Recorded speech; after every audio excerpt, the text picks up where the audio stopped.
I didn't realize that my childhood had a price tag until my mother handed me a set of keys to a rusted moving truck, while my sister held a first-class plane ticket to our new life. Imagine standing in your driveway, watching your entire family pack up a luxury SUV, heading toward a fresh start across the country, while you are told that there simply wasn't enough room in the budget for you to sit in the passenger seat. My mom looked me dead in the eye and said they couldn't afford 2 tickets, so my sister got the room and I got the moving truck. It wasn't just a 2,000-mile drive. It was a 2,000-mile realization that I was the family's afterthought, the unpaid labor, and the sacrificial lamb. Was I wrong for what I did once I finally reached the destination? Or would you have driven that truck straight into a lake and never looked back? I need you to hear the whole story before you judge me, because what started as a budgeting issue ended with me dismantling the family dynamic forever.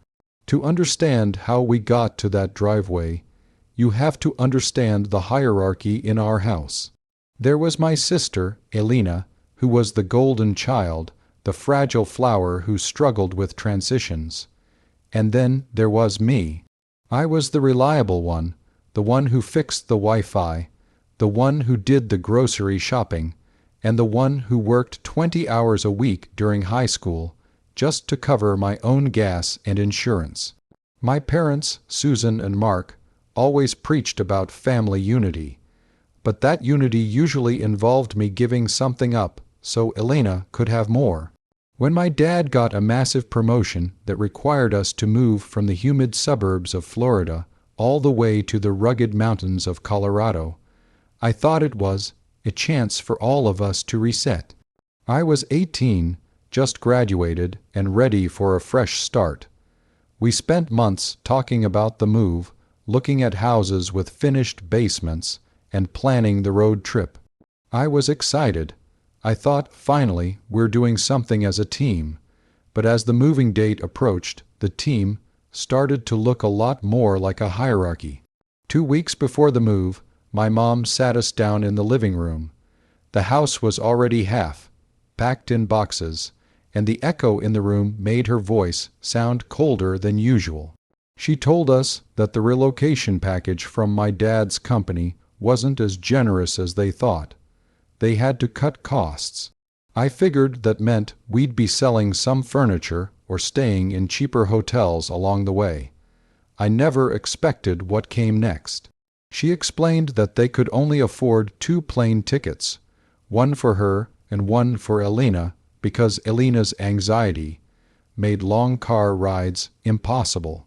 My dad would be driving the SUV with our 2 golden retrievers. When I asked where I fit into the seating chart, my mom gestured toward the window. Outside, a massive 26-foot yellow moving truck was parked at the curb. She told me that instead of hiring a professional moving crew to drive the truck across the country, which would cost thousands of dollars, I was going to drive it. I was 18 years old. I had never driven anything larger than a Honda Civic, and she was asking me to pilot a literal freighter across multiple state lines, through mountain passes alone. I was stunned. I asked her why Elena couldn't help, or why they couldn't just sell the extra junk to afford a flight for me. My mom's response was a classic. "We're all making sacrifices, honey. This is your way of contributing to the family. Sacrifice." It's funny how that word only ever applied to me. Elena sat there, scrolling on her phone, not even looking up as my entire summer and my safety were signed away. My dad wouldn't even look me in the eye.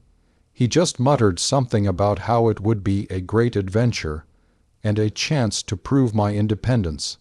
I spent the next week loading that truck. I packed the beds, the heavy oak dressers, the kitchen appliances, and all of Elena's designer clothes.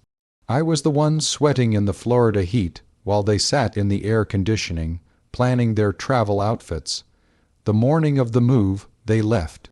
They literally hugged me, told me to drive safe and watch out for blind spots, and then they drove away to the airport and the open road. I was left standing in an empty house with a set of heavy keys and a map. The drive was a nightmare. If you've never driven a massive moving truck, let me tell you, it feels like trying to steer a house. Every time a semi-truck passed me, the wind would catch the side of the van and nearly shove me off the road. I was terrified.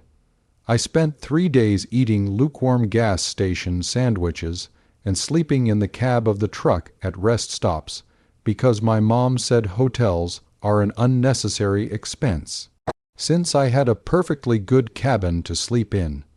Meanwhile, I was checking social media during my breaks.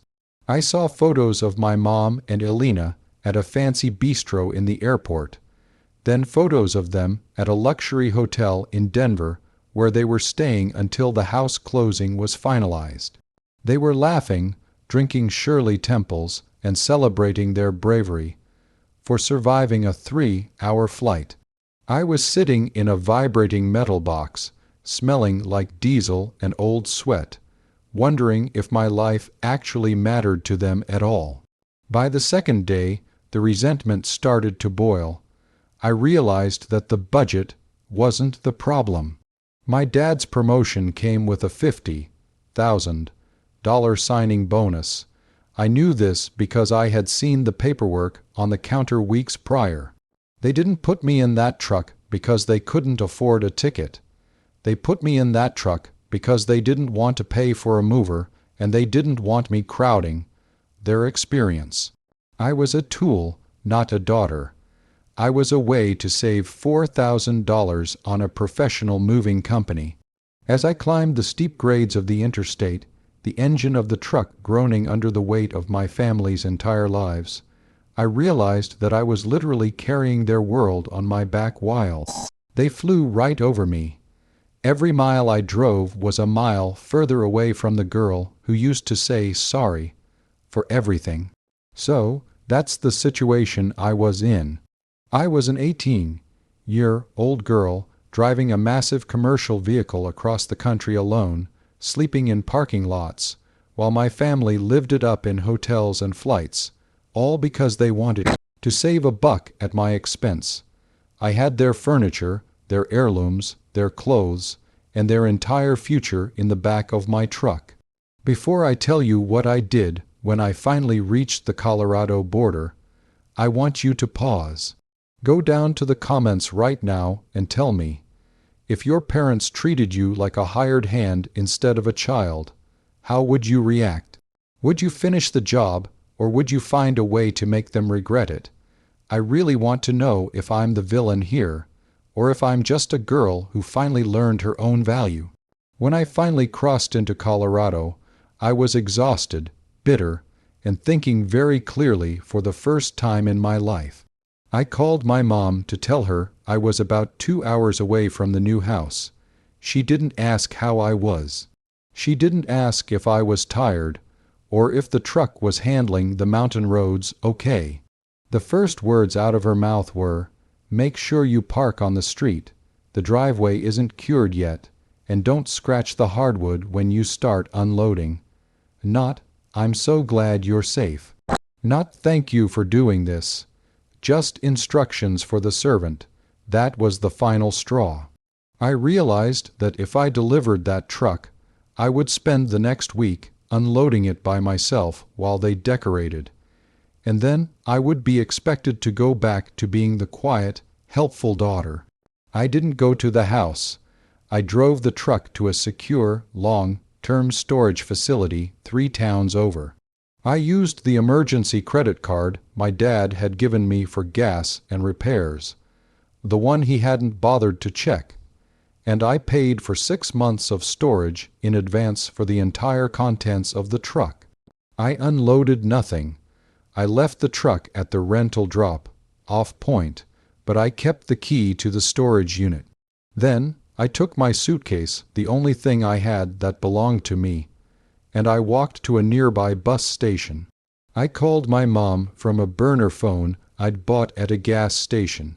When she answered, she was frantic, asking where the truck was and why the GPS tracker on the rental had stopped at a drop-off location. I told her very calmly, "You said you couldn't afford 2 tickets. It turns out I can't afford to be in this family anymore. Your stuff is safe, but you're going to have to pay a professional to find it and move it, because I'm done working for free." The explosion was immediate. She screamed that I was being selfish, that I was ruining the move, that Elena was crying because her comfort items were in that truck. I just listened to the sound of her voice and felt nothing, no guilt, no fear.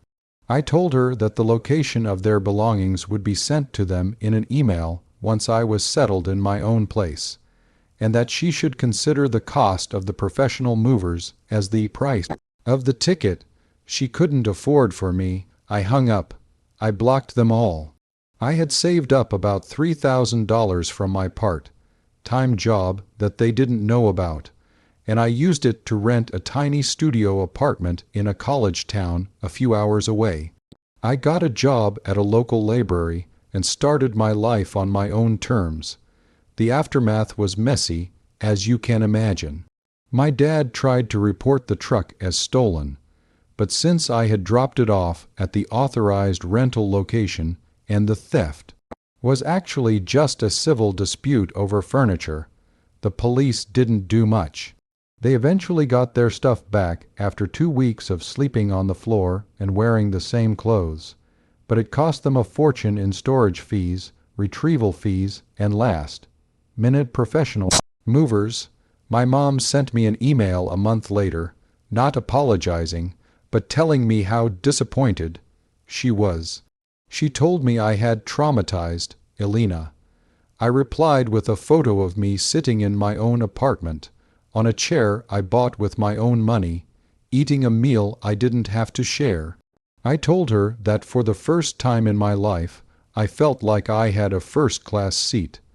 Looking back, I realized that some people might think I was petty. They might say that I should have just finished the move and then moved out. But when you spend 18 years being the moving truck for everyone else's emotions and needs, sometimes you have to just park the vehicle and walk away. I learned that family isn't about who you're related to. It's about who actually sees you as a person rather than a convenience. I'm happy now.